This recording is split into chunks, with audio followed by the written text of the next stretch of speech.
Olá a todos, bem-vindos à Aero Magazine. Antes de começar esse vídeo, eu gostaria de pedir, se você ainda não for inscrito no canal, se inscreva, isso nos ajuda bastante a continuar crescendo aqui no YouTube. Se gostar desse vídeo, deixa o like e ative o sininho para receber as principais notificações.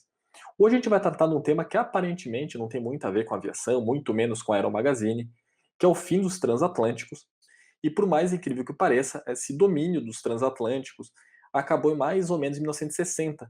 Estamos falando de mais ou menos 60 anos atrás, é bem próximo, bem curto aí o período, pensando que os navios dominaram as travessias oceânicas desde mais ou menos 1450.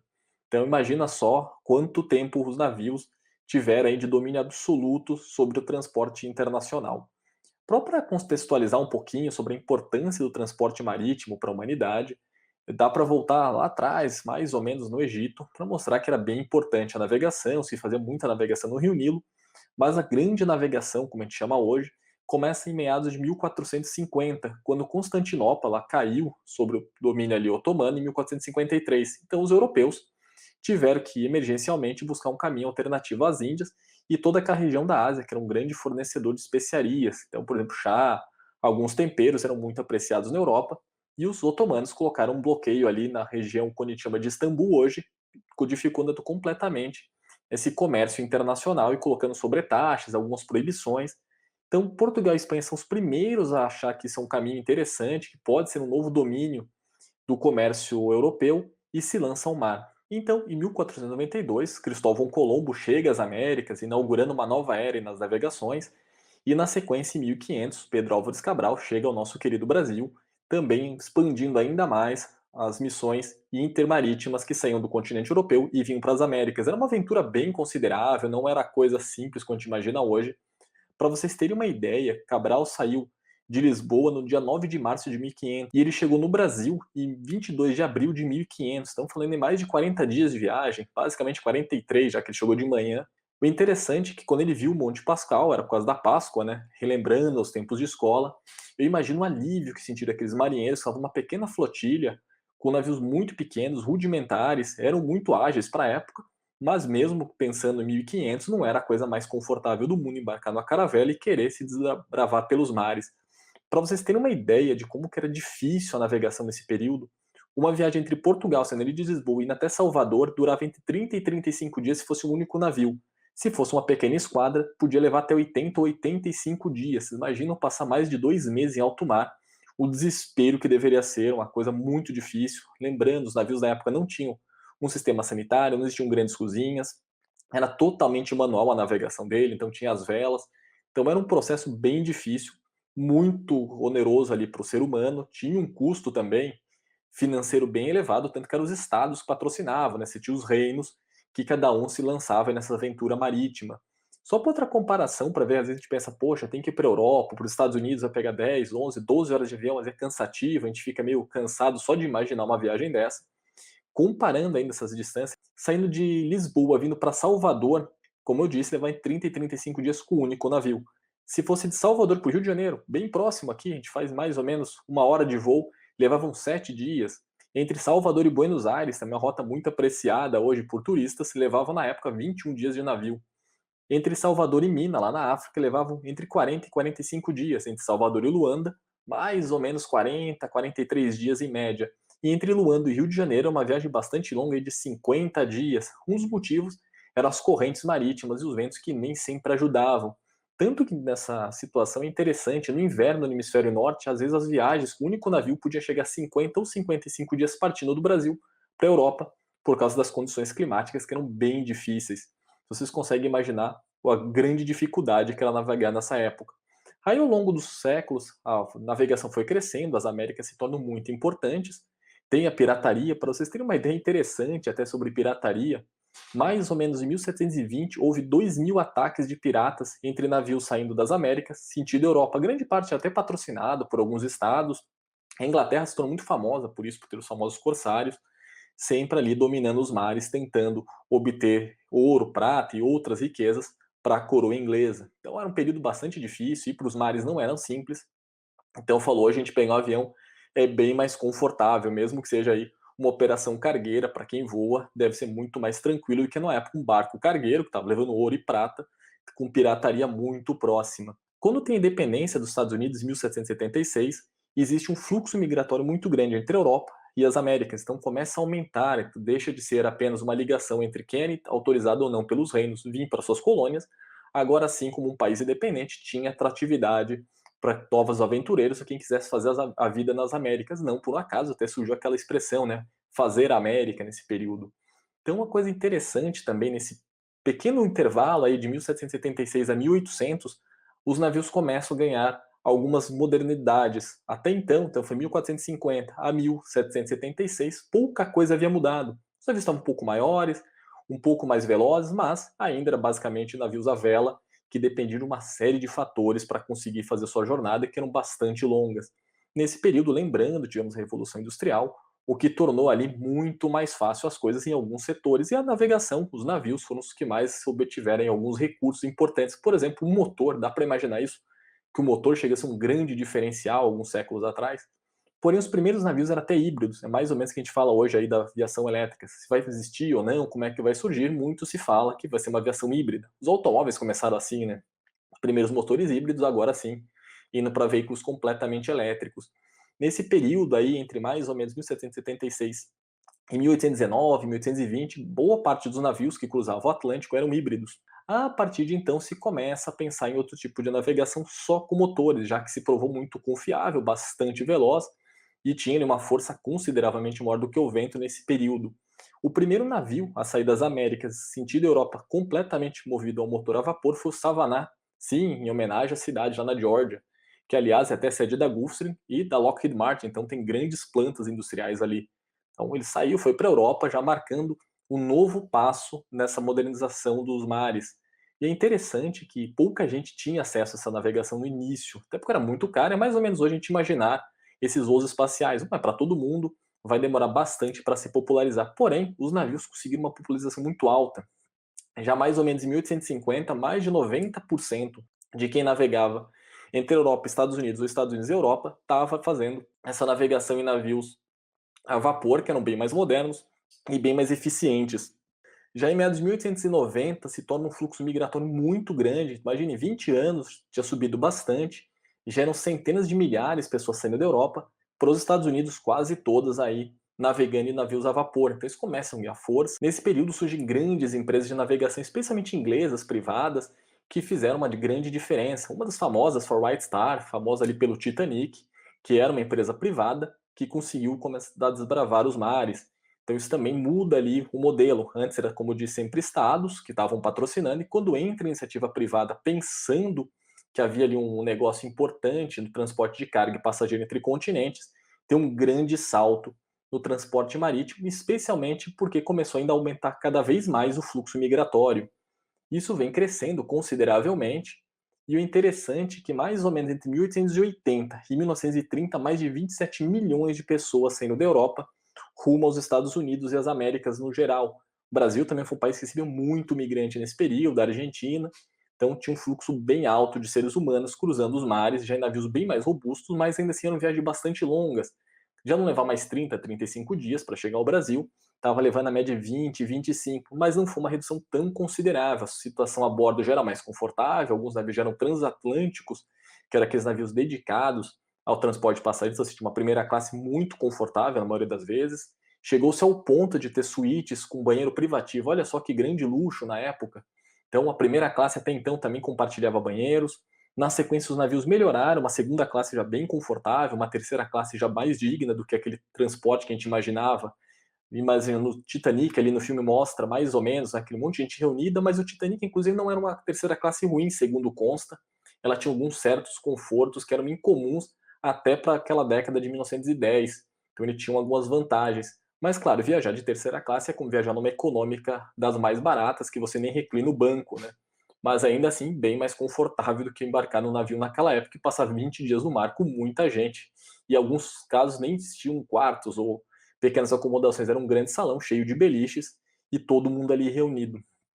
Outro ponto interessante nesse momento é que a navegação vem crescendo e os aviões ainda não estão fazendo grandes esforços ali para conseguir combater esse mercado, ou seja, pensar em entrar nesse mercado para ser o termo mais correto. Os irmãos Wright, inclusive, não acreditavam que o transporte aéreo pudesse ser um grande diferencial eles chegaram inclusive a dar algumas entrevistas falando que era impossível ligar as Américas à Europa, pois nenhum motor aguentaria mais de 30, 40 ou até 50 horas funcionando ininterruptamente. Não porque uma falta de visão ou porque eles não entendessem do negócio, é porque naquele momento não existia nenhum ponto que falasse que um dia a aviação seria bastante veloz ou que existisse uma forma de encurtar o tempo para cruzar uma grande distância. Até então se falava em 30 dias, imagina se falar que podia se fazer isso em 5, 6 horas. Então era fora da realidade daquele momento do início do século XX. O Santos Dumont chegou a acreditar na aviação como meio de transporte, mas também não acreditava que isso pudesse ligar ambos os continentes de uma forma eficiente. Mas a Primeira Guerra Mundial mostra que o avião é uma ferramenta bastante importante na ligação, no transporte. No pós-Primeira Guerra Mundial, os Estados Unidos crescem enormemente no transporte aéreo. Claro, a maior parte dos voos eram com pequenos monomotores, fazendo voos para o correio, mas aos poucos se mostrou a viabilidade de utilizar o avião como uma ferramenta de ligação entre grandes cidades ou o interior. É até bacana pensar que esse momento, a navegação era visual, então você tinha que estar sempre olhando para o chão, e com essas evoluções, muita coisa acabou vindo dos mares para os aviões. Então a bússola tenta se buscar uma navegação muito próxima ao que existia nos navios. Imagine, os primeiros aviões não tinham necessidade de usar uma bússola porque voavam bastante curto, então você sabia onde você estava voando, você não tinha necessidade aí de se guiar por nada. Depois vem a navegação estelar, usando o sextante, que não deveria ser uma coisa muito fácil, especialmente nesse início de aviação, até chegando na Segunda Guerra Mundial. Ali começa a ser um divisor de águas, os navios continuam mostrando sua importância, grande parte das batalhas, especialmente no Pacífico, dependiam dos navios. Não era tão simples cruzar essas grandes distâncias por via aérea. Porém, quando chega a B-29, já começa a mostrar que alguma coisa ia ficar bem diferente já nos próximos anos. A B-29 tinha um alcance consideravelmente grande para a época, tanto que ela conseguia atacar impunemente o Japão, sendo de ilhas bem distantes. Até o ataque nuclear foi feito com a B-29 por causa desse grande alcance e a grande capacidade de carga. Então temos dois fatores importantes aí que a aviação mostra que veio para ficar. Quando acabou a Segunda Guerra Mundial, existiam umas centenas e milhares de aviões disponíveis, especialmente cargueiros, que começam a mostrar a viabilidade de rotas domésticas. O Brasil recebeu algumas dezenas de DC-3, C-47, C-46 e outros muitos modelos que tornaram a nossa aviação aqui doméstica bastante viável. Mas ainda assim, as ligações internacionais não estavam muito próximas da realidade da maior parte das pessoas, muito menos dos aviões. Os aviões que cruzavam o Atlântico até então, a maioria eram hidroaviões, famoso Boeing 314 é um grande exemplo, esses hidroaviões de grande capacidade, tinham um alcance considerável, mas dependiam de pousar no mar, então pistas terrestres não eram tão simples. Então imagine, sei lá, por exemplo, de Chicago, Detroit e até Londres, dependiam de pousar no Lago Michigan ou tentar achar alguma coisa no meio do caminho ali que pudesse aterrissar o avião. Então as pistas começam a mostrar que eram importantes também, mas os aviões a pistão não tinham uma autonomia tão considerável e muito menos confiabilidade. Temos que lembrar que eram aviões que voavam relativamente baixo, tinham que ficar desviando de tempestade o tempo inteiro, os motores radiais eram pouquíssimos confiáveis. Isso até uma brincadeira que o Constellation era um dos melhores trimotores do mundo, já que ele decolava quadrimotor e acabava fazendo um voo trimotor. DC-6 e DC-7 também tinham grandes capacidades, mas estavam distantes de competir com o navio, seja no custo, na viabilidade e no conforto. Então você já tinha nesse período aí entre guerra, alguns navios bem modernos, os aviões estavam chegando, e no pós-guerra os navios melhoraram consideravelmente. Muita gente começou a reduzir a migração, então os navios se tornaram mais dedicados a transporte, quem precisava sair de um continente ao outro, a negócio, a viagens. Não esquecendo, né, muito brasileiro fala, vou para a França, era um destaque na época, era um grande evento, você embarcar com a sua família por uma viagem de lazer para a França, algumas vezes para Nova York, também já começa a surgir aí como essa cidade, que tem bastante encanto pelos brasileiros. Um ponto também que eu acho interessante nesse período é que ninguém acreditava muito na aviação a jato. As próprias empresas aéreas tinham uma certa dificuldade de confiar no motor pouco conhecido, uma tecnologia que se não tinha uma hélice na frente. Hoje muita gente olha para um avião e fala, esse avião é da Segunda Guerra, ele tem uma hélice, e estamos falando aí de uma TR que acabou de sair de fábrica, um avião extremamente moderno. Mas na época era invertido, muitos executivos não acreditavam no motor, que não se podia ver o que tinha dentro dele. Porém, a de Havilland, a britânica, teve uma excelente ideia de apostar na indústria do transporte a jato. Trabalharam bastante já nos anos 1940, e em 1949 o Comet 1 fez o seu primeiro voo. Foi um grande evento, eles saíram na frente dos Estados Unidos. Até então a indústria norte-americana era muito poderosa na aviação, mas estava sofrendo bastante para essa transição para o jato.